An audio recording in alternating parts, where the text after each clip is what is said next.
Hello everybody. So what we're going to be looking at today is linear approximations, right? Now that might sound like it's some kind of difficult topic, but actually this is going to be relatively simple, I guess. Well, I mean, I guess that your opinion may vary, but I think it's pretty easy. Compared to related rates it is, I guarantee that. So what is it? Well, basically, what linear approximations are really just an application of a tangent line. So if you can do a tangent line, you can do a linear approximation. So application of tangent lines.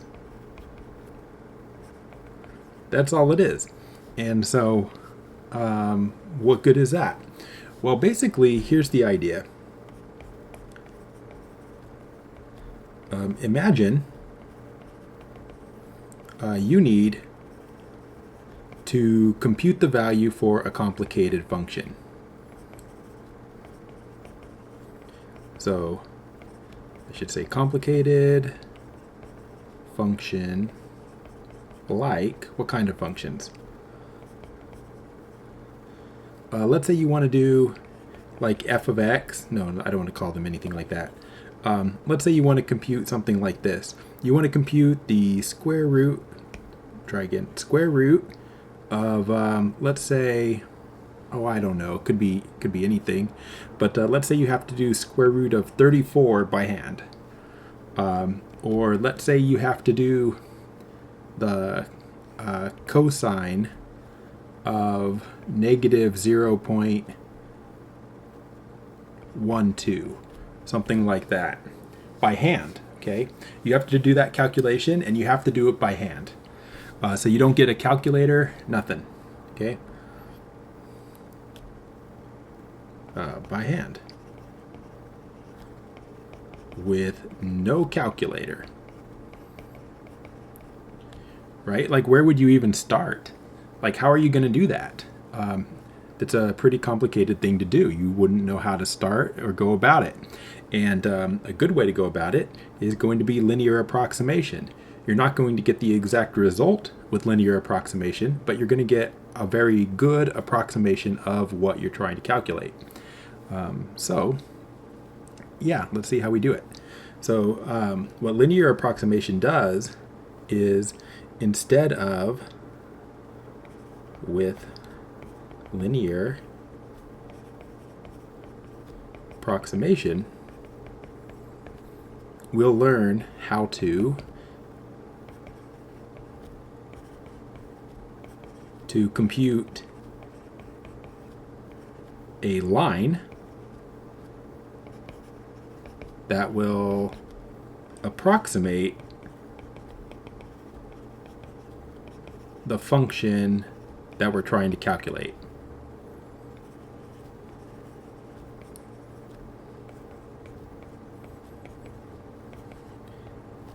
Now, how are we going to do that? Well, think about this. So you know what a tangent line looks like, of course. Of course you do, right? So if I take a look at, let's just take like that cosine that I talked about there. So you know a cosine goes through 0, 1, comes down like that. I mean, it keeps going, right? Because it's a cosine, so it goes through, but we don't care. I only care what it does right around that dot that I drew. Okay, so this is y equals cosine x. Okay, and you're trying to calculate the value at, let's say negative 0.12. Is that what I put? Yeah, that is what I put. Okay, so if you come up here on the curve, you'll see it's right there. And oh, actually, I changed my mind. I'm erasing all of this. I apologize. The reason I did this, or the reason I'm doing this, is because there's a reason not to use a cosine at 0. It's too simple. So let's look at the other one. So if you look at the square root function, not the cosine, there's no cosines anywhere.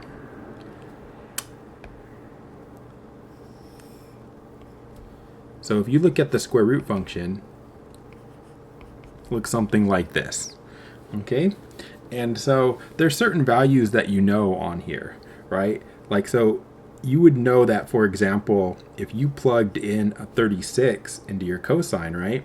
And then you came up here, you'd be at a value of 6, right? Now, that's not right on a line, but that's fine. So you'd be up at 36, 6. And so if you're trying to calculate this at 34, right, you know, or you should know, that it's probably a little bit less than 36. Sorry, it's a little bit less than 6, right? So you can probably think of it that way. So if you want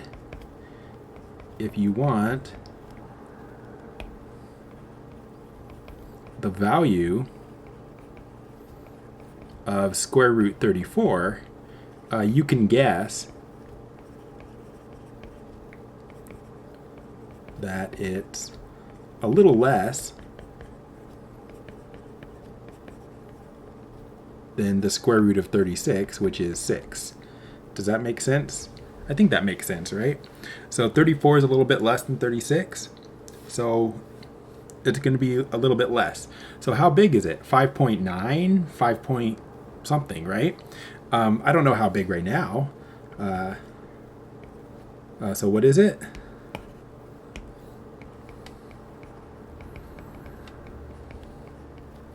You know, 5.9, 5.8, 5.83. You know, I don't know, right? It's just some value. I don't know off the top of my head, and I don't even know if any of those is pretty close. But there you go. So how would you do it if you had to do it by hand? And so the logic is going to be this. So logic behind linear approximation.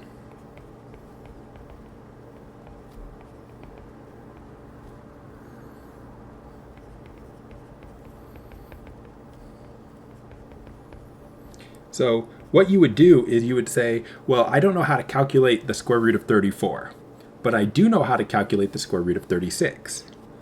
So I don't know square root 34, but I do know square root 36. So that's not a step, but that's an idea. Well, what you're going to do then is say, what if we just find the tangent line at 36? So find the tangent line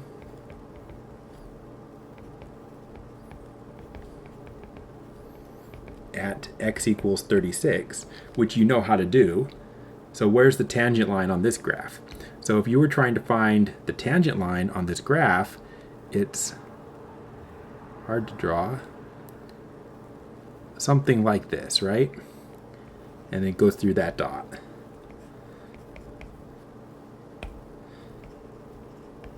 Tangent line at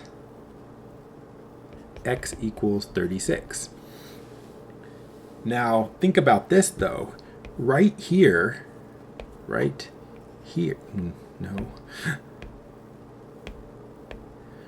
Right here, isn't the green curve and the blue curve very close together? They are, right? So since 34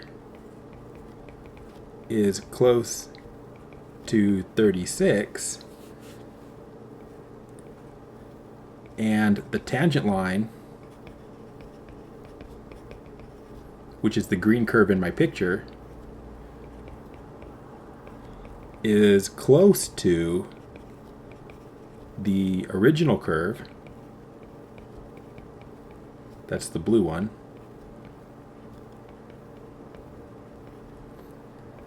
you can plug x equals 34 into the tangent line.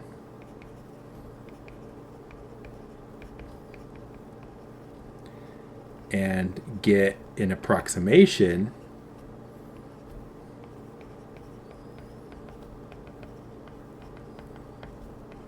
of the square root of 34 that way. So I don't know how to calculate the square root of 34, but I do know how to calculate like a straight line. And right here, the tangent line and the actual curve are close together, so if you calculate one of them, you're kind of calculating the other one. At least you're close. Say both curves close together.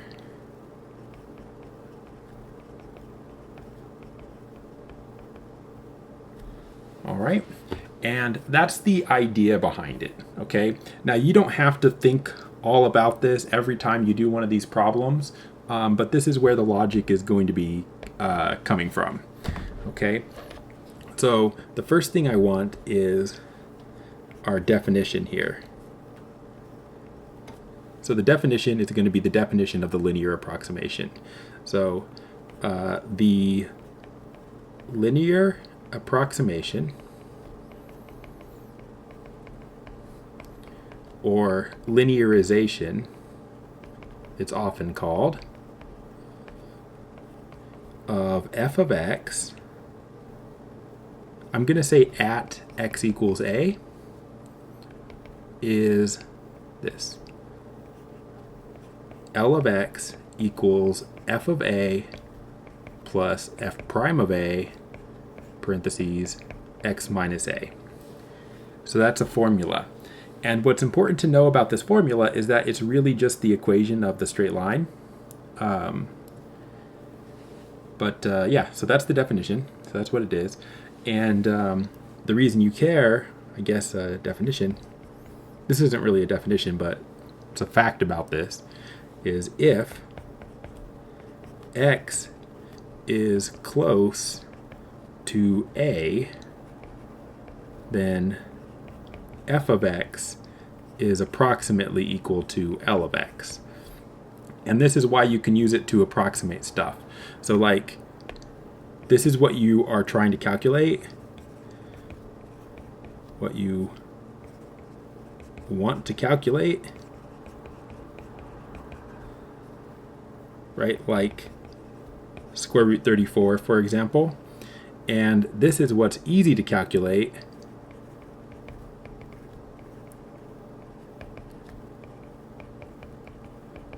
by hand, what's easy to calculate by hand, which is going to be the linearization.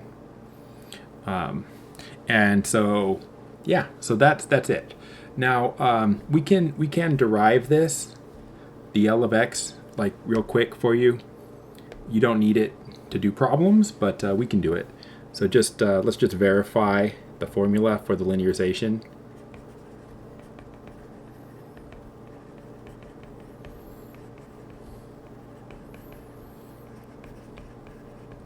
All right, so suppose we have a curve.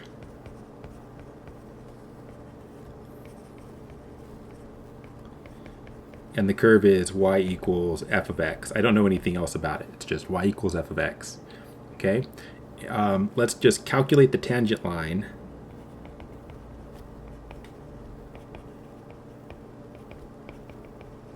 at x equals a. And you know how to find tangent lines, right? You need a point. We need a point. And the point that you're going to use, the x value is the a that I just wrote. And the y value, the way you get the y value, is f of a. Right? We're just doing... Oh, come on. We're just doing this.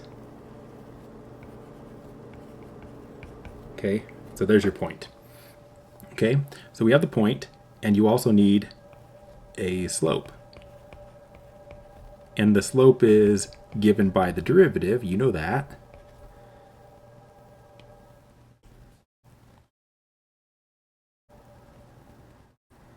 It's too bright. Put a darker color there. Okay. So you have a point and you have a slope. So we have the point, we have the slope. with that in mind, then the line is given by, we know the formula, right? Y minus y1 equals mx minus x1. So you plug in your numbers. We don't actually have numbers. We have this and we have this. But y1 is going to be f of a. The m is the slope, f prime of a. And then the x value, sorry, the x1 value is a. So x minus a. So then if you just take this and you move it over to the other side, you simply get y equals f prime of a, x minus a, plus f of a. And that is just the formula that I wrote up here for what I called L of x, right? That's this. So it really is just the equation of the tangent line. Now, why would you want to use this instead of the tangent line then? Well, the reason you would want to use this formula is because you don't have to you don't have to move stuff from one side of the equation to the other or think about x and y values very much. You can just blindly use the formula. So it's less thinking to use that form of L of x. Okay, now having said that, let's actually do an example. So let's see. Let f of x equal square root of x. Now what I want to do is I want to use linearization to estimate square root of 34, right? We said we could do it, so let's do it. All right, so your first step is, you need to identify the a. So I didn't tell you what the a was actually, right? So either they tell you the a,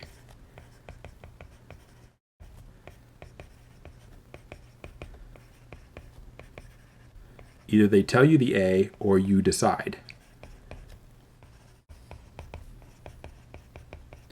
If you have to decide what you want to pick for your a, it needs to be close by to the value you're trying to calculate, but it also needs to be easy to do by hand, right? So we need to decide.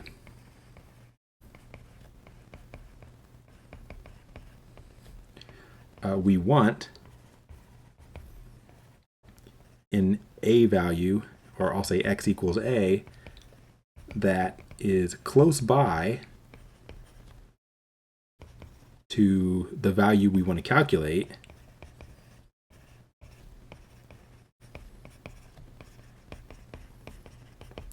right? Which is actually I'll say f of 34, which is square root of 34. I didn't call it f of 34 before, but now I am.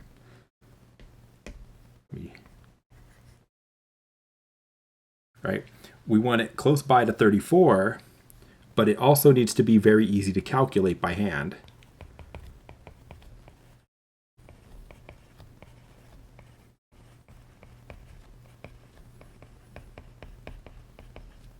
So what value is close to 34 that's easy to take the square root of? Right? That's what we're asking. So what is close to 34 that is easy to take the square root of?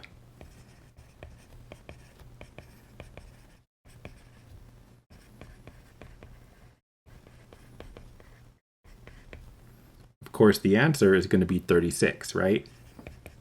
We even mentioned it up here. Up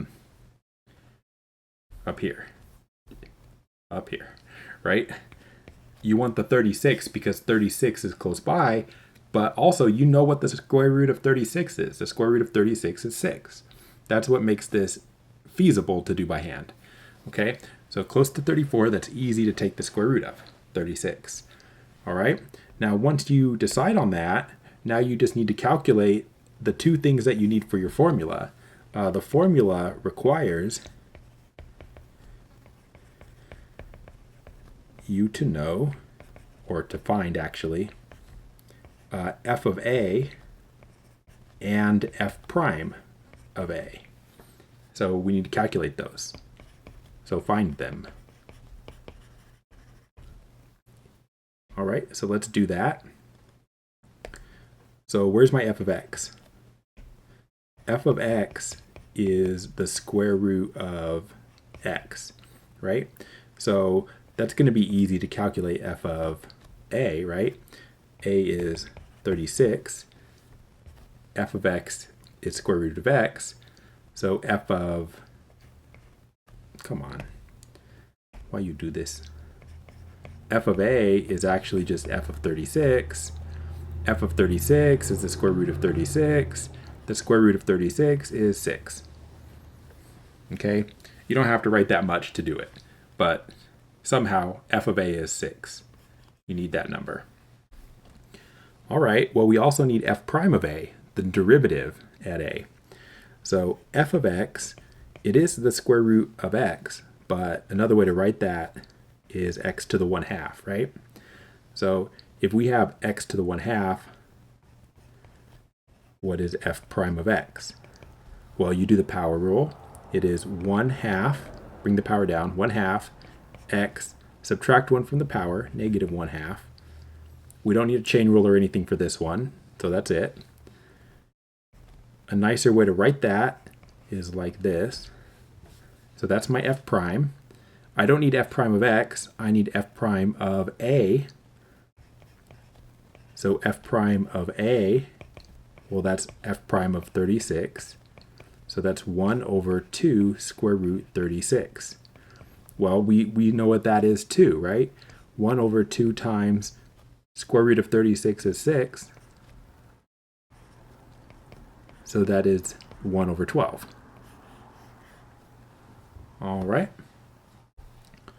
So now that you have those, we can use the linearization formula. So now use L of x equals f of a, f prime of a, x minus a.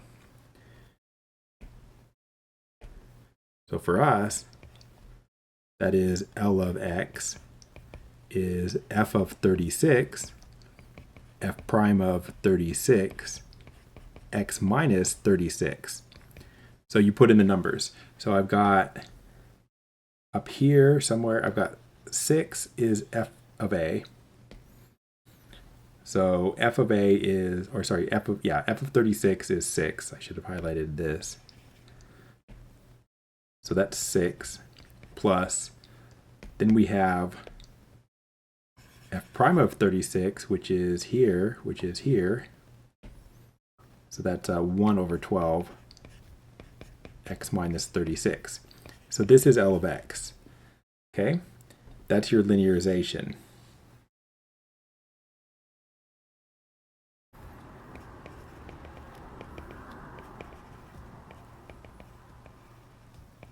Linearization or linear approximation. Okay, now once you have the L of x, then you can actually use the L of x to do something. So now use this idea.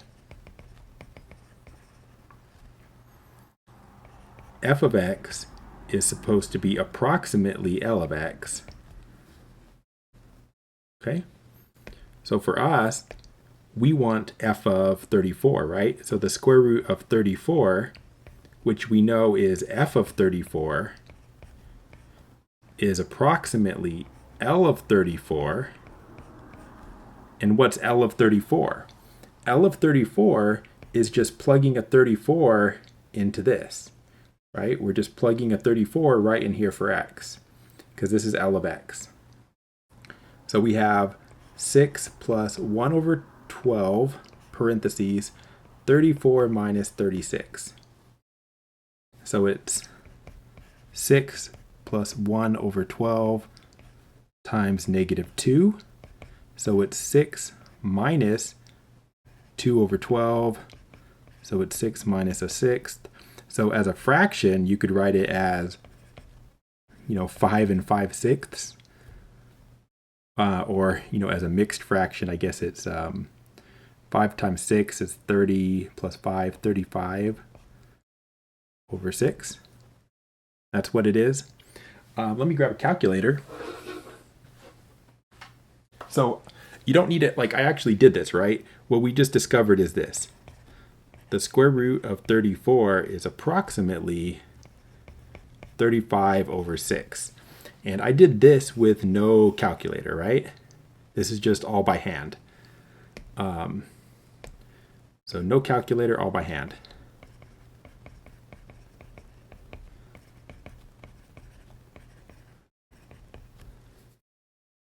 All right.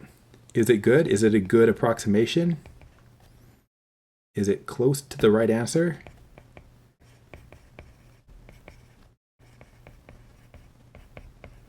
Let's check. So I'm going to take a calculator here. And so the actual square root of 34 is, if I can find the key, there it is, square root 34. Come on, math hard. Okay. The actual answer is that square root 34 is approximately, well, this is the calculator answer, but I should have said equals 5.830951895. That's what my calculator says. Now, our approximation, our guess, I'll call it a guess, is that it's, I'm going to put an equals here, actually. I know it keeps going, but our guess is that it's approximately 35 over 6, which is 5.83333, dot, dot, dot. So how close were we? We're pretty close, right? Our guess is pretty close. So 35 over 6 is actually really close.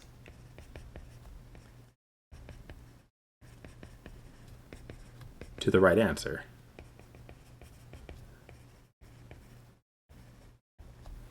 Okay, so that's the whole idea behind linear approximations. So they get used in sciences a lot because stuff is just hard to calculate. And if you replace it with the linear approximation, then it's easier to calculate. So, I mean, we did a lot of like writing there that we didn't necessarily need to do. So I made it look harder than it is. Let's do a different one. Just pick one straight off the homework.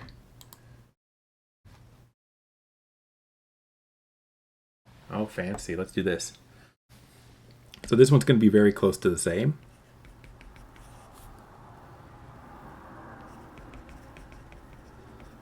So estimate the cube root. Oh, see, very different. The cube root of 26. Using a linear approximation of, of f of x equals cube root x, sure. And they use this phrasing about the value x equals 27. Okay. Well, when they say this, they're just telling you the a. That's all they mean. They just mean, so a is 27. Okay, so they told us the a. I didn't even have to think about it. So let's go ahead and do the work.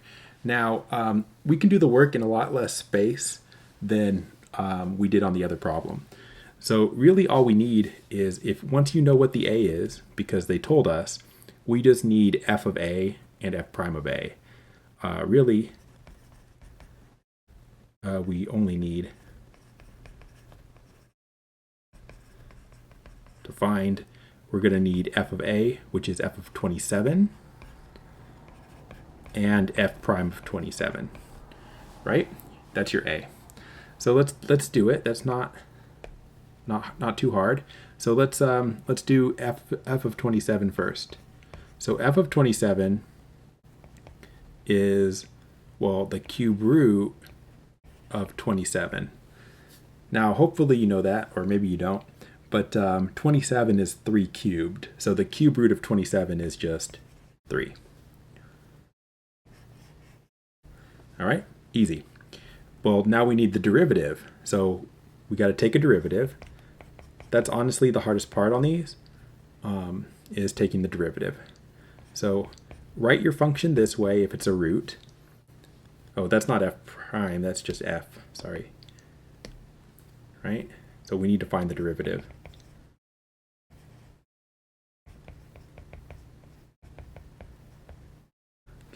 Derivatives, okay. F of x is x to the 1/3. So f prime of x is just what they call it, power rule. So bring the 1/3 in front, 1/3 x, subtract 1 from the power. So I'll write it 1/3 minus 1. So it's 1/3 x to the negative 2/3, which you can write different ways. I'll write this way. You can just leave it like that. That's fine. Especially if you're going to, it's kind of cheating to use a calculator on these because the whole point is doing it without a calculator. But if you're going to use a calculator, then you may as well just leave it the way that I already have it written. But if not, you could do this. Right? Maybe I'll do that in 2 lines, sorry. So you could write that as 1 over 3x to the 2/3. And x to the 2/3 is actually, you can do it different ways. You can do it cubed and then x squared, or the other way around. Or you could do it this way. Cube root x squared. So either way, that's fine. Now once you have the derivative, then you need f prime of the a, which is f prime of 27, which is plugging a 27 into that formula we just came up with. So 1 over 3 cube root 27 squared. We know that the cube root of 27 is 3. So it's 1 over 3 times 3 squared, which is 1 over 27. Okay, so we got that. So once you have the f of 27 and the f prime of 27, right, we got f of 27 here, and we've got f prime of 27 here. Then we can go to our formula. So now write the linearization, L of x,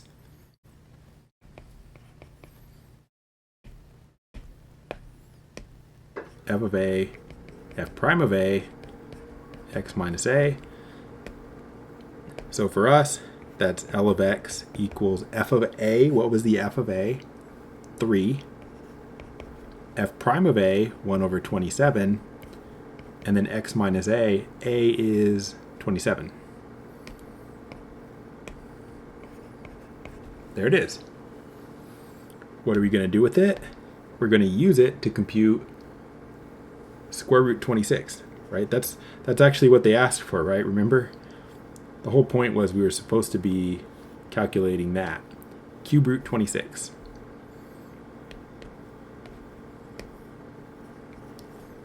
Use L of x to compute that. So the cube root of 26, which is what we're trying to estimate, is f of 26. But f of 26 is approximately L of 26. That's the point of the linearization. How do you do L of 26? That's just plugging 26 into your linearization right up here. So you just put in 26 for the x. So 3 plus 1 over 27, 26 minus 27. So 3 plus 1 over 27 times negative 1. So it's 3 minus 1 over 27. And they actually say in this problem, they just say round your answer to 4 decimals. So 3 minus 1 over 27. And it is 2.9630.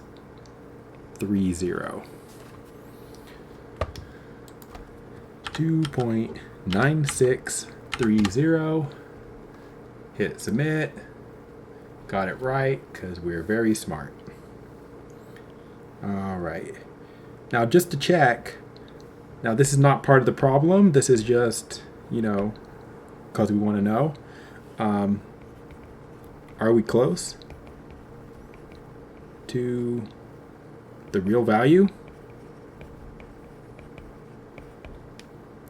Well, let's see. So the real value is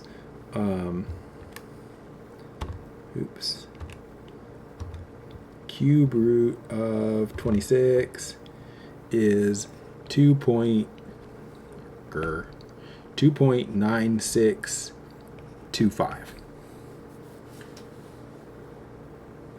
So we're pretty close.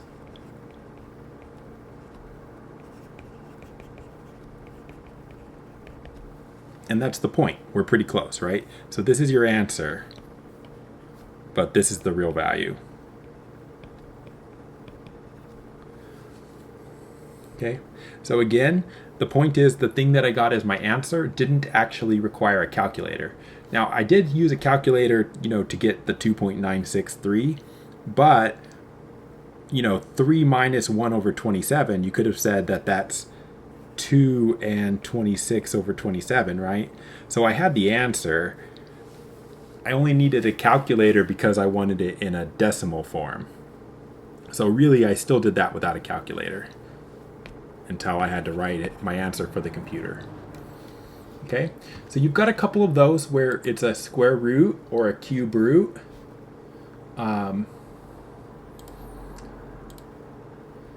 I just got 2 questions in a row that required the same linearization. If that happens, you're lucky.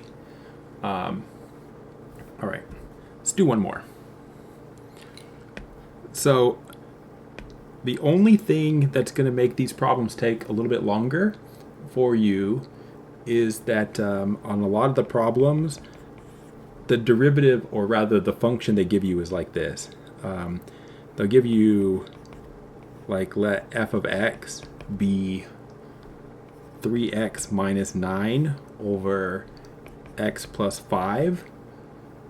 And then what they tell you is find the linearization at x equals minus 4, right? That's the L of x. Step 2, then they want you to do is estimate f of minus 4.1. Right, so we're going to be doing this, the linearization at -4, and then we're estimating -4.1. So you expect that to happen. Which one of these is the A? That one, right? The A is like the one that's going to be easy to plug in, not the -4.1. When they say to estimate -4.1, that's not A. All right, okay. So let's do this. So what do we need? We're going to need, if A is 4, A equals, well, minus 4. So we need f of 4 and f prime of 4. So f of 4 is going to be easy, right? F of 4 is just plugging a 4 into the function. So 3 times 4 minus 9 over 4 plus 5. So that's, what's that on top? 12 minus 9 is 3. And on bottom, 4 plus 5 is 9. 1/3. Okay, cool. Easy. I feel like that's obnoxious to keep saying easy every time I do a problem. Easy. Easy. Get a couple degrees in math and it's easy. All right. So, oh, easy. Yeah. Use the right number, dummy. Okay. Try again. A is -4. -4. Try again. Don't worry, my degree was very cheap, so I don't expect too much out of it. All right, f of negative 4, negative 4, negative 4. So 3 times negative 4 minus 9 over negative 4 plus 5. All right, try again. So we have negative 12 minus 9. Negative 12 minus 9 is negative 21. Negative 4 plus 5 is 1. So the result is actually negative 21. It's even easier the second time. All right. So we have the f of negative 4, which we need. We also need f prime of negative 4. So we've got f of x is somewhere 3x minus 9 over x plus 5, right? That looks like a 5 almost. F of x is 3x minus 9 over x plus 5. We need f prime. F prime is going to need the quotient rule. So we're going to have to do the quotient rule. Is that big enough? That's big enough. So for the quotient rule, so remember f over g prime, f prime g minus f g prime over g squared. So f prime g minus f g prime over g squared. And that's the hardest derivatives that you're going to have to do in this section. All right, so we have two derivatives here. I've got this derivative to do and this derivative to do. So the derivative of 3x minus 9 is just 3. So 3x plus 5 minus 3x minus 9. The derivative of x plus 5 is just 1. So we get this. Now, you can simplify this if you want, but some kind of strategy in this is we only need the derivative just to calculate f prime of negative 4. So whenever it looks simple enough to plug in the negative 4, you can just stop. Like so, if I think I can plug negative 4 into this, I'm not going to simplify it further. I'm just going to just plug in x equals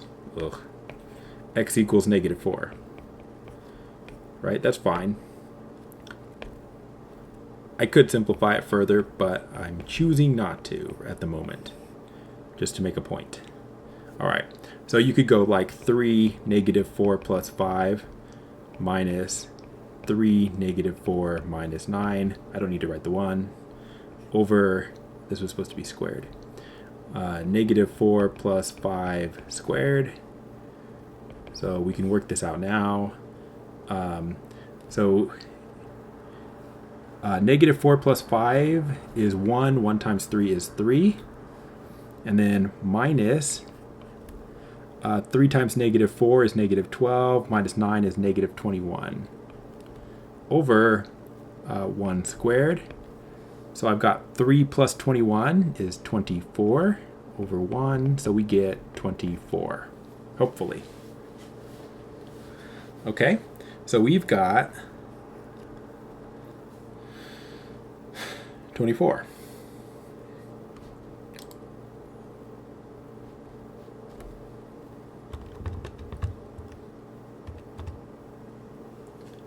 Okay, let's see.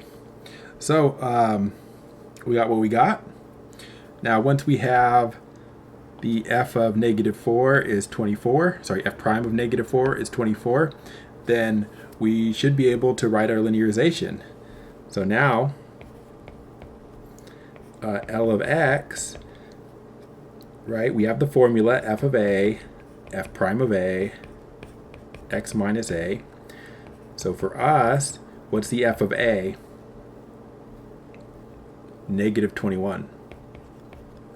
Plus f prime of a, 24, x minus a, which is x minus 4. So I'll actually write that as just x plus 4. So there's my linearization. That is not the answer to the question. Right? The question, I mean, it kind of is, but they didn't really want L of x. They wanted the approximation of a number. So what they want was this, f of negative 4.1. So f of negative 4.1 is approximately L of negative 4.1, which is plugging a negative 4.1 in my answer up here. So negative 21 plus 24, negative 4.1 plus 4. At any point, you can go to a calculator here. Negative 4.1 plus 4 is negative 0.1. Negative 21 minus 2.4.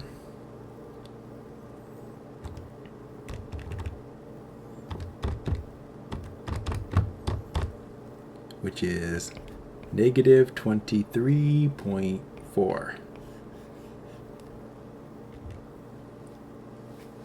So that's my answer, negative 23.4.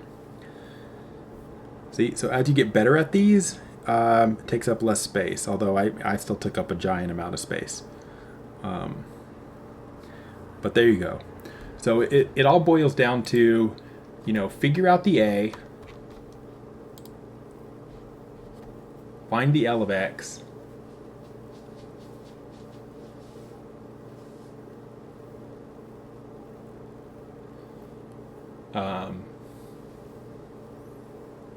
yeah. All right, here's a dumb one. Let's do one dumb one.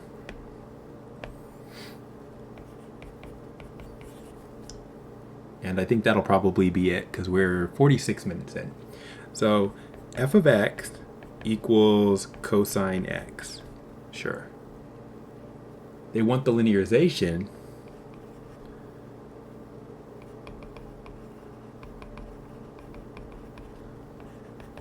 At x equals 5 pi over 4 to approximate.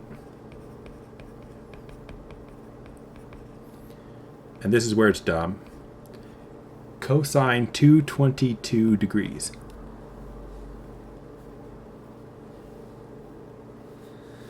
All right. So why is this dumb? Because they're mixing radians and degrees. Okay? That's why it's dumb. Because they've got this right here, which is in degrees, but then they have this right here, which is in radians. And that's bad. Right? So just make a note of that for now. This is degrees.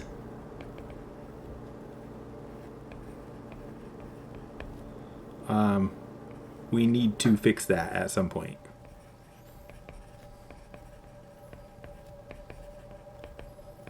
Later.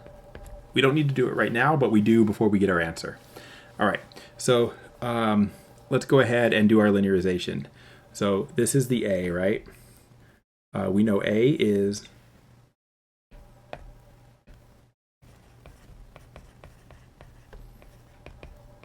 five pi over 4.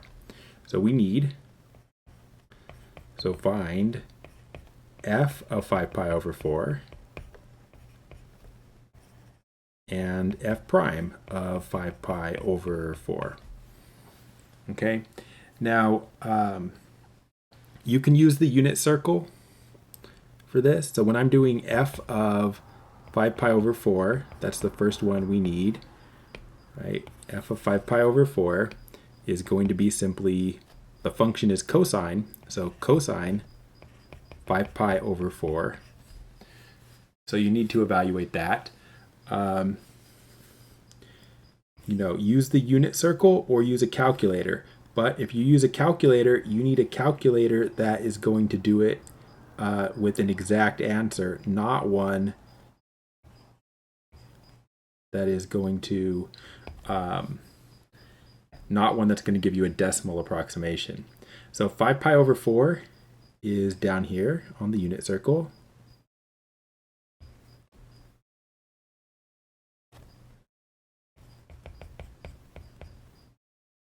Okay, And if you find the coordinates there, the coordinates are negative square root 2 over 2, negative square root 2 over 2, using the unit circle.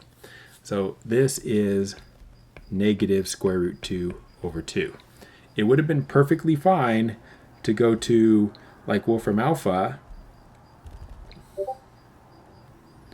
and ask for cosine 5 pi over 4. That's perfectly fine. There's a decimal answer there, but it will tell me the, I'm sure it'll tell me the actual answer. That, negative 1 over square root 2, that is the same as negative square root 2 over 2. So that would have been fine. If you use that, there would have been no issues. Okay? So come back here. So this is fine. So now I've got that. Now the next thing we need is we need f prime. F prime of 5 pi over 4. That's the other thing we need. So f of x is cosine x. So what is f prime of x? Right? Just negative sine x. That's pretty easy. Then f prime of 5 pi over 4 is, well, negative sine 5 pi over 4, which is negative, and then sine of 5 pi over 4, I can get it from over here, also negative square root 2 over 2. So the result is positive square root 2 over 2. So we got this, come on, is positive square root 2 over 2. Feel free to use a calculator, right? Like use Wolfram Alpha for that. You don't want to, struggle to find those values when it's easy to get them from a computer. Okay, so we got those. So where's my linearization?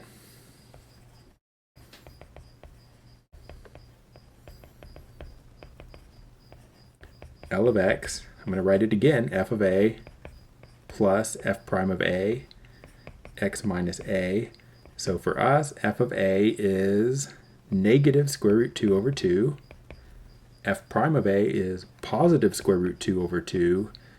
And then x minus a, what's a? The a is the 5 pi over 4. So we have L of x. Okay. Now, then what we have to do, though, is we want to compute our function now. So now we need to do our approximation.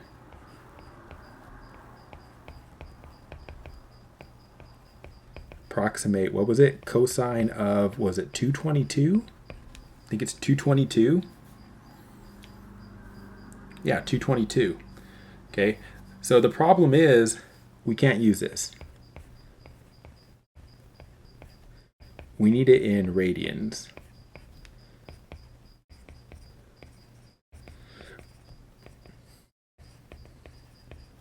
We need that in radians. So how do you convert it to radians? Well, if you're doing it by hand, you multiply by pi over 180 degrees. So you just go 222 times pi over 180. I get 37 over 30 pi.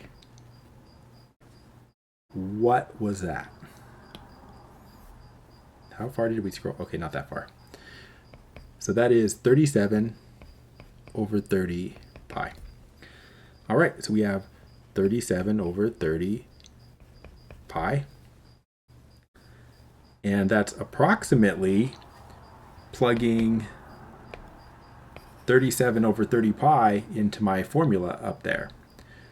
So like L of 37 pi over 30, which is negative square root 2 over 2 plus square root 2 over 2. And then it's 37 pi over 30 minus 5 pi over 4. All right, so that's kind of awkward to read there, but there we go. I'm going to take this, move it somewhere, move it down to the next page. Okay. So this, we're just going to punch into a calculator. So Yeah, so I'm just going to punch it into a calculator. So I have negative square root 2 over 2 plus square root 2 over 2. I just accidentally deleted that. Square root 2 over 2 plus square root 2 over 2 times parentheses 37 times pi over 30 minus 5 times pi over 4 parentheses enter. Yay. What do I get? I get a number that could not possibly be correct. Awesome. How did I type it in wrong?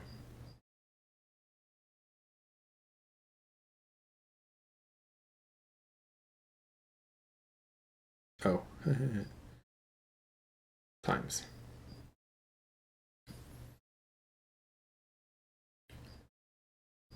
Zero? I think not zero.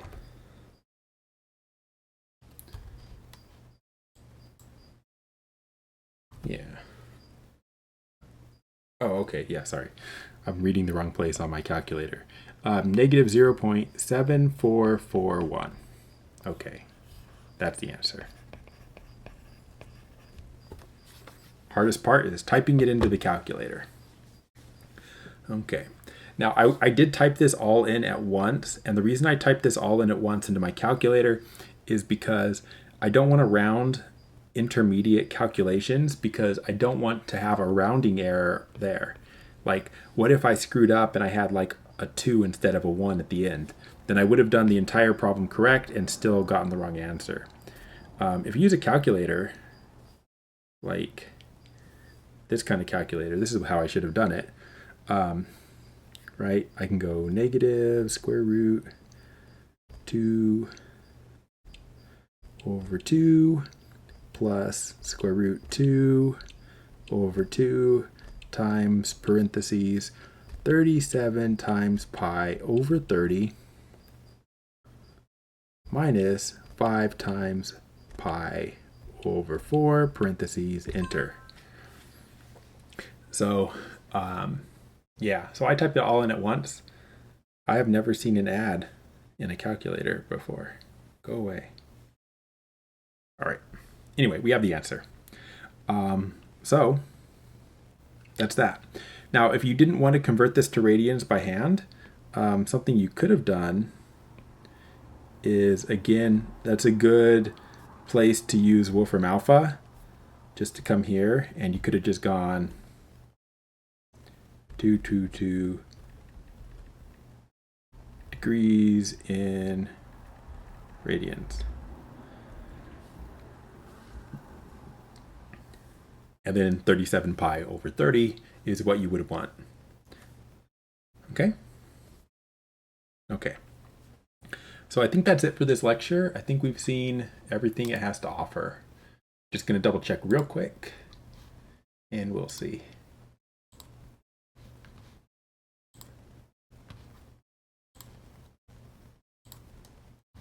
Yep, definitely. Well, not definitely. Yep. Okay. So that's it. That's it for this lecture. I'll see you next time when we'll have a new topic.